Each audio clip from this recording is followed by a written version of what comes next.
नमस्ते। आप सभी से अनुरोध है कि कृपया हमारे चैनल को सब्सक्राइब करें, वीडियो को लाइक करें, शेयर भी करें।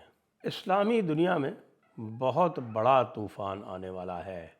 आपको ध्यान होगा 2 दिन पहले हमने आपको बताया था कि किस तरह से अरब लोग जो हैं वो इस्लाम छोड़ रहे हैं, और अरब लोगों का ये इस्लाम छोड़ने का जो कार्यक्रम है वो स्वयं मोहम्मद बिन सलमान उसको लीड कर रहे हैं। अब आपको ये जानकर आश्चर्य होगा कि खाली अरब का जो सुन्नी मुस्लिम है वही नहीं है इसमें आगे। आप ये जानिए कि जो पर्शिया का, फ़ारस का जो शिया मुसलमान है वो तो उनसे भी तेज़ी से छोड़ रहा है, क्योंकि वहाँ तो ये टॉप डाउन मेथडोलॉजी चल रही है।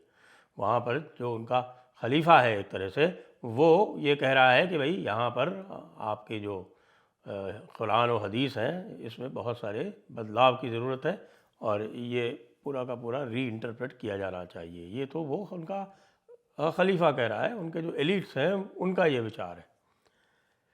यहाँ पर्शिया में इसका ठीक उल्टा है, लेकिन इम्पैक्ट उससे भी ज़्यादा है, क्योंकि एक स्टडी जो है वही इस वक्त आई है, वो ये बता रही है कि इस समय कन्फर्म्ड अगर कहा जाए, बिल्कुल 100% कन्फर्म कहा जाए, तो 50% से अधिक ईरान के रहने वाले जो शिया मुसलमान हैं वो इस्लाम छोड़ चुके हैं। वो एक बार भी नमाज नहीं करने जाते। अभी मैं एक वीडियो देख रहा था जिसमें एक व्यक्ति तेहरान चला गया, और तेहरान में वो कह रहा था कि साहब कि मैंने जो है वहाँ 10 दिन रहा, और 10 दिन में केवल एक बंदे को नमाज़ पढ़ते हुए देखा, और मैं ख़ुद भी नमाजी हूँ, लेकिन मैं नमाज़ पढ़ने से इतना घबरा गया कि मुझे लगा कि अगर मैं नमाज़ पढ़ते देखा जाऊँगा तो लोग मुझको इंतहा पसंद एक्सट्रीमिस्ट समझ लेंगे। ये तेहरान की हालत है। और एक ये ऑफिशियल स्टडी अभी आई थी जिसमें कहा गया था कि साहब के 76% मस्जिदें ईरान में खाली पड़ी हैं, और उसके आप देखिए कि उसके ठीक मुख्तलिफ तरीक़े में आप ये देखें कि साहब भारत में रोज़ नित नई मस्जिदें बन रही हैं साहब। ना केवल नई मस्जिदें बन रही हैं, जो शिया हजरात हैं वो तरह तरह की बेवकूफ़ियों के बयानात भी दे रहे हैं। क्यों? तो कल वे जब बात कर रहे हैं कि साहब की मंदिरों की क्या ज़रूरत है, ये वही कल्बे जव्वाद है जिनको अटल बिहारी वाजपेयी ने, इनके जो वालिद महरूम थे, उनको चढ़ाया, और इनको चढ़ाया इन लोगों के लिए, शिया लोगों के लिए वहाँ पर जो जुलूस नहीं निकाल पाते थे, ये मुहर्रम में वो जुलूस निकालने की व्यवस्था कराई, और अब ये इस तरह की बातें करते हैं। तो ये जो बर्रे सग़ीर का जो मुसलमान है, बर्रे सग़ीर का मतलब होता है वो छोटा महाद्वीप, यानी उप महाद्वीप जिसको कहते हैं, तो बर्रे सग़ीर है ये। तो सग़ीर का मतलब छोटा होता है, कबीर का मतलब बड़ा होता है। तो कबीर से अकबर, सग़ीर से असगर।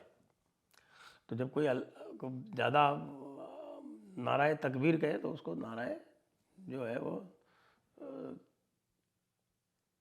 आपको उसको नाराए तस्गीर भी सुना देना चाहिए। खैर कोई बात नहीं, वो तो विषयांतर हो गया। अब आ जाते हैं मुख्य बात पर कि अगर शिया हजरात जो हैं उन्होंने भी इस्लाम छोड़ दिया, और वो इस्लाम जिस दिन, आप ये देखिए कि जिस दिन इसको, ये काम जो है ट्रंप के लिए सबसे आसान होना चाहिए।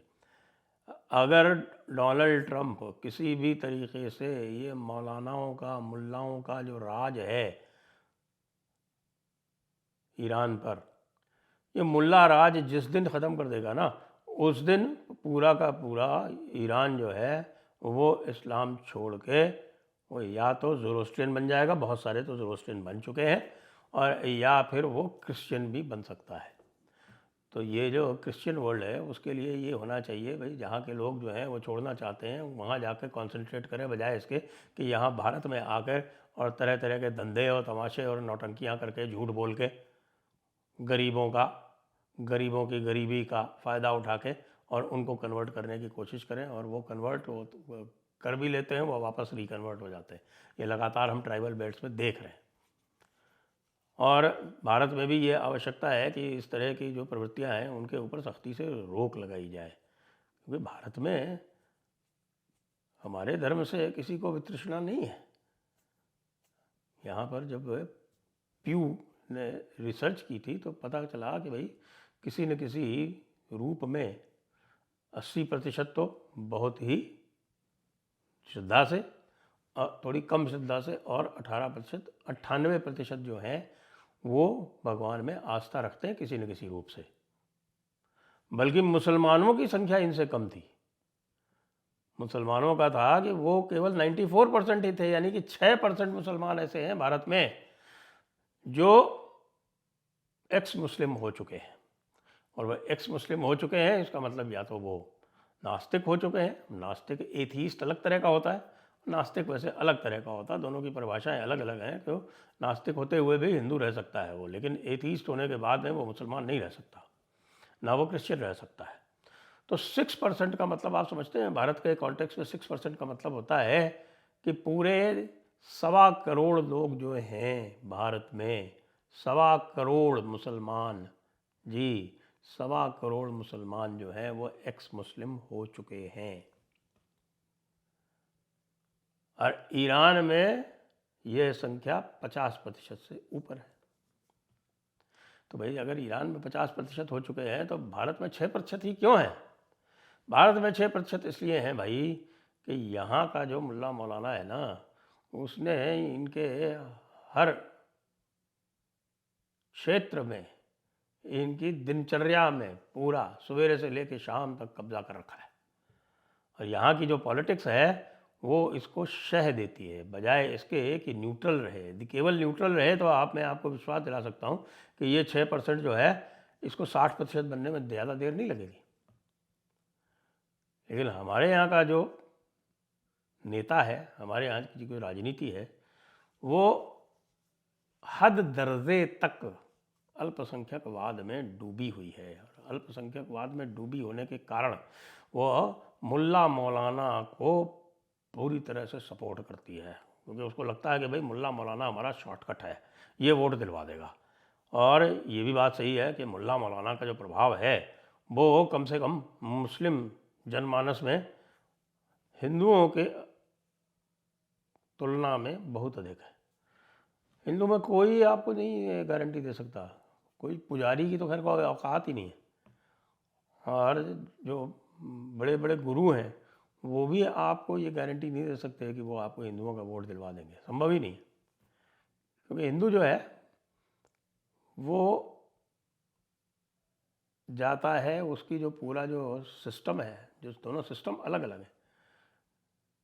क्योंकि इस्लाम और क्रिश्चियनिटी जो अब्राहमिक धर्म है वो आपको कहते हैं कि नहीं, आपको कुछ सोचना विचारना नहीं है, आपको केवल बिलीव करना है, आपको अंधविश्वास करना है, नो क्वेश्चंस आस्क्ड, सवाल नहीं पूछने।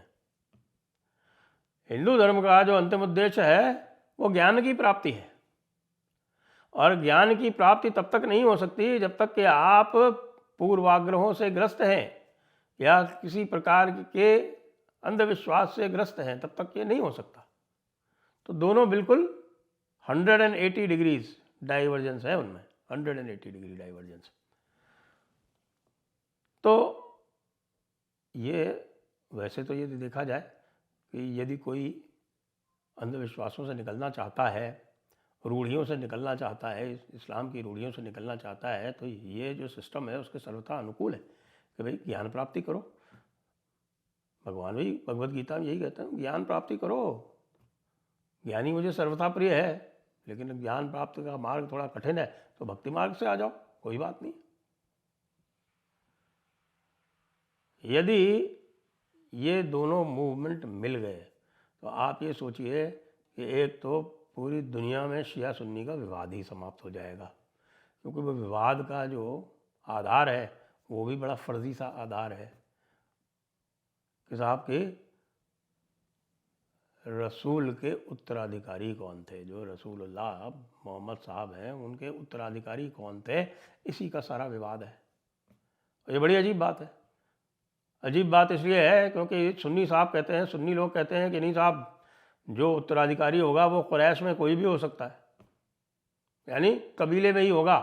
उन्होंने अंसार जो थे मदीना वाले, उनको खलीफा नहीं बनने दिया। जो पहले खलीफा बने, रशीदुल खलीफा में जो पहले होते हैं अबू बकर, वो केवल इसलिए बने कि साहब हाँ ठीक है वो साहिबों में से थे, लेकिन साहिबों में से तो अंसार भी थे, लेकिन वो उनको कुरैश के थे, इसलिए साहब कुरैश वाला ही बनेगा। और शिया कहते हैं ना, परिवार में से ही बनेगा। तो यह वंशवाद का, कबीलावाद का एक अजीब व गरीब झगड़ा है जिसको लेके पूरी दुनिया में मारकाट मचाए हुए हैं। ईरान में भी आप ये देखिए कि ये सारा इलाका जो है इनका पूरा का पूरा शिया इलाका भी हो रहा है, लेकिन बगल में जो बलूचिस्तान का जो इनका इलाका है, सिस्तान बलूचिस्तान वाले, वो कतई कट्टर नहीं है। जो अमेरिकन बलोच कांग्रेस के जो अध्यक्ष हैं वो हैं डॉक्टर ताराचंद, वो कतई इस तरह की जो विभाजनकारी प्रवृत्तियाँ हैं उसमें विश्वास नहीं रखते। उनके लिए उनकी बलोच आइडेंटिटी जो है वो प्रमुख है। तो भाई बड़े भारी डेवलपमेंट हो रहे हैं। अरब वाले तो छोड़ ही रहे थे इस्लाम, अब फारस वाले भी छोड़ रहे हैं। तो भाई हिंदुस्तान वालों, तुम कब जागोगे? जय हिंद, जय भारत, वंदे मातरम।